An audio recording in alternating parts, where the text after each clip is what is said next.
இப்போ ரெண்டு பேருமே ஏஞ்சல் மாதிரி இருக்கீங்க, ஓகேவா? அவன் மூஞ்சி எப்படி இருப்பாரு, உன் மூஞ்சி எப்படி இருப்பாரு. இப்ப ரெண்டு பேரும் நீ வந்து அவனுக்கு தொடச்சு விடணும், அவன் வந்து உனக்கு தொடச்சு விடணும். ரெண்டு பேர்ல யார் கரெக்டா அழகா பண்ணியிருக்கீங்களோ அவங்களுக்கு தான் கிஃப்ட், ஓகேவா? இவன் மூஞ்ச நல்லா அழகா மாத்திட்டா உனக்கு கிஃப்ட், இவன் மூஞ்ச அழகா மாத்திட்டா உனக்கு கிஃப்ட். சீக்கிரம் சீக்கிரம் சீக்கிரம் சீக்கிரம், நல்லா நல்லா நல்லா நல்லா பொறுமையா பொறுமையா பொறுமையா நல்லா தொடச்சு விடுறா, தொடச்சு விடு. துணி என்ன இருக்கா, கண்ணை தொடச்சு விடுறா.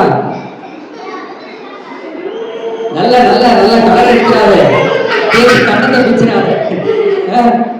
எடுத்துட்டியா? ஓகே, எங்க தொடர்ச்சி போகலாம்.